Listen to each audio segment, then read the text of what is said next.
రే దండం పెట్టుకోరా.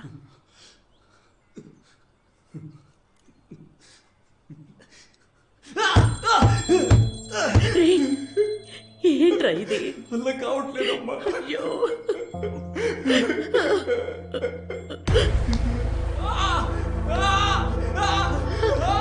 శ్రీకాంత్, శ్రీకాంత్ ఏంట్రా? శ్రీకాంత్ ఏమైందిరా? అయ్యో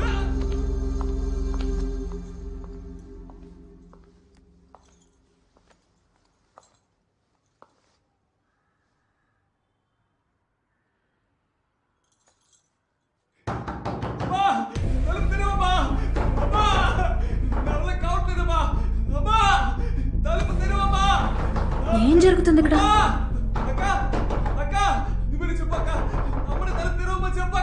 ఏం జరుగుతుందని అడుగుతున్నాను కదా.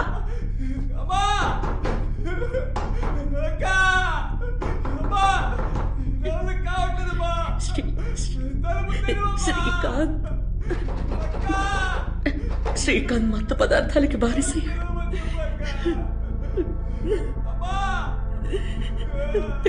పేగు తెంచుకుని పుట్టిన నా బిడ్డ ఇలా మత్తు పదార్థాలకి బానిసయ్యాడు. మన ఇంట్లోనే ఒక బానిస ఉన్నాడని నీకు తెలియదు శక్తి.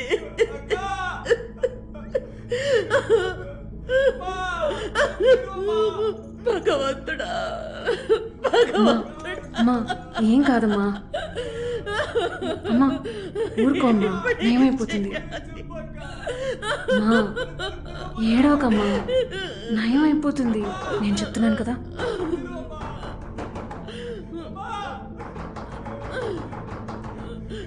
డాక్టర్కి చూపిద్దాం.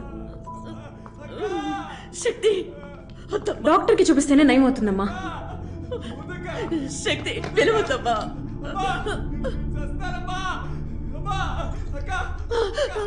శక్తి వద్దమ్మా, వాడు అనంత పని చేస్తాడు. ప్లీజ్. కానీ నాకు నమ్మకం ఉందమ్మా.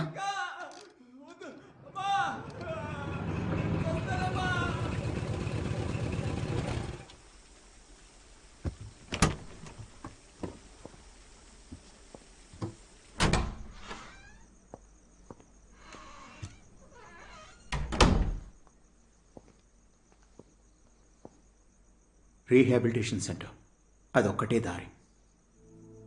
మానసిక చికిత్సాలయం ఇదేంటంటే హాస్పిటల్లో అడ్మిట్ చేసి మందులిచ్చి నయం చేయడం అన్నమాట. మీ అబ్బాయిని జాగ్రత్తగా చూసుకుంటారు. మీరేవీ దిగులు పడక్కర్లేదు. డాక్టర్ పోనీ ఇక్కడ నుంచి వైద్యం చేయడం కుదరదు. Don't worry about that. లేదు లేదు డాక్టర్, వాడినలా ఒంటరిగా పంపించడం మా వల్ల కాదు. రీహాబ్ సెంటర్ అయితేనే జాగ్రత్తగా చూసుకుంటారు. ఈ స్టేజ్ లో మనం అసలే వాడు మనసు విరిగిపోయి ఉన్నాడు. ఈ పరిస్థితుల్లో నేను వాడిని వదిలిపెట్టి ఉండలేను డాక్టర్. అమ్మా ఇప్పుడు వాడిని మనం కాపాడుకోవాలంటే మనకున్నది ఇది ఒక్కటే దారి. డాక్టర్ మీరు రండి, మనం మాట్లాడుకుందాం. ఒక రీహాబిలిటేషన్ సెంటర్ బెంగళూరులో ఉంది.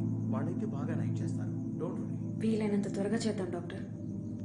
నేను ముందు ఒకసారి వాళ్ళకి ఫోన్ చేసి తర్వాత మీకు చెప్తాను. ఉన్నట్టుండి నీకు నీ తమ్ముడి మీద ఇంత ప్రేమ పుట్టుకొచ్చిందంటే ఇన్నాళ్ళు వాడు చచ్చాడో బతికాడో కూడా పట్టించుకోకుండా నీ గురించి నువ్వే ఆలోచించుకున్న దానివి ఈ రోజు ఇంత ప్రేమ పుట్టుకొచ్చిందా? ఏ రోజైనా వాడితో ప్రేమగా మాట్లాడావటే? పాపం బిడ్డ వాడిలో వాడే కుమిలి కుమిలి ఏడుస్తున్నాడు. ఓ అయితే ఇది కూడా నా తప్పే అంటావా అమ్మా? శక్తి, దీనిలో నువ్వు తలదూర్చుకో. వాడిని కన్న తల్లిగా వాడిని నేను చూసుకోగలను.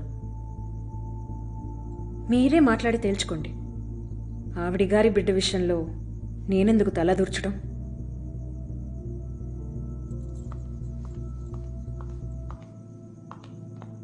డాక్టర్ నేనెంత పే చేయాలో మాత్రం చెప్పండి, చేస్తాను. అబద్ధం ఆడాను. Yeah sorry about that. ఆ బుక్ గురించి నాకు ఏమాత్రం తెలీదు. అది నేను చదవనే లేదు. మీరు కొనిస్తారనే ఉద్దేశంతో ఆ పుస్తకాన్ని ఆ రోజే పారేశాను. ఇంట్లోనే లైబ్రరీ ఉన్న అమ్మాయి పుస్తకాలు పాడేస్తుందని అనుకోను. నాకు లైబ్రరీ ఉందని మీకెలా తెలుసు? నేను నిన్ను ఎంచుకోవడానికి ఆ లైబ్రరీయే కారణం. యాక్చువల్లీ నేను ఇష్టపడింది అందుకు. నీలాంటి ఒక తెలివైన అమ్మాయే నేనేం చెప్పాలనుకుంటున్నానో అర్థం చేసుకుని దాన్ని నిలబెట్టగలుగుతారని నా నమ్మకం. నా మీద ఉన్న అభిమానంతో మీరు నాకు ఇవ్వచ్చు, కానీ నా డైరెక్టర్ కళల్ని నేను నిజం చేయగలనో లేదో తెలుసుకోవాలిగా. తొందరపడి నా అంగీకారాన్ని తెలపడానికి ముందే యా, ఆ రిస్క్ అయితే నువ్వు తీసుకున్నావు. నేను పూర్తిగా డిఫరెంట్గా ఉండేవాడినేమో. నిజానికి నేను ఒక తెరిచిన పుస్తకం లాంటి వాడిని. నువ్వు చేయాల్సిందల్లా అడగడమే. ఓ మరి అడగచ్చుగా. అన్నట్టు శక్తి, నువ్వు వచ్చినందుకు చాలా థ్యాంక్స్. నేను వీళ్ళందరినీ పార్టీకి పిలిచింది నువ్వు వస్తావని. సరే మరి నాకు విషయం చెప్పు. నువ్వు ఇక్కడికి మళ్ళీ రావాలంటే వీళ్ళందరినీ పిలవాలా, లేకపోతే జస్ట్ నువ్వు నేనైతే పర్లేదా? ఏమో నాకు తెలీదు. అంతకంటే ముందు నేను ఇంటికి వెళ్ళిపోవాలి. నెక్స్ట్ షూట్ మొదలయ్యేలోపు. నువ్వు వెళ్ళక తప్పదా?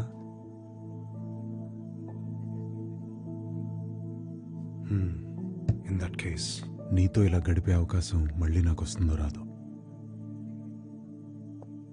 నాతో ఒక డాన్స్ ప్లీజ్.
శక్తి చంపేస్తున్నారు మీ అందంతో.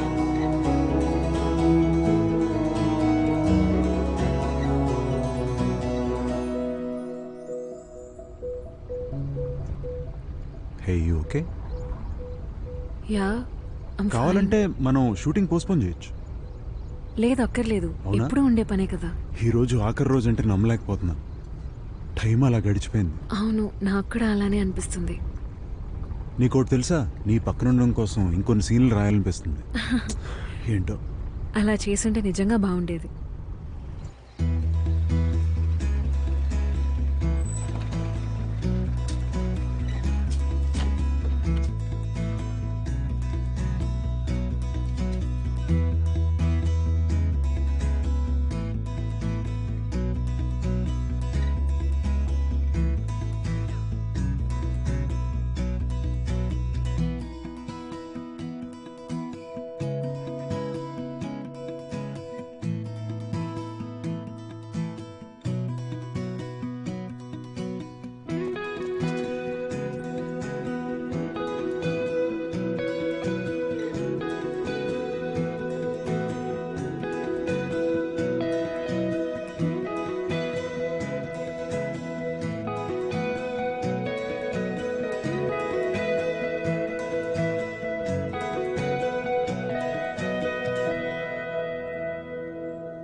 లెంత్ మొత్తం దొరికిందా?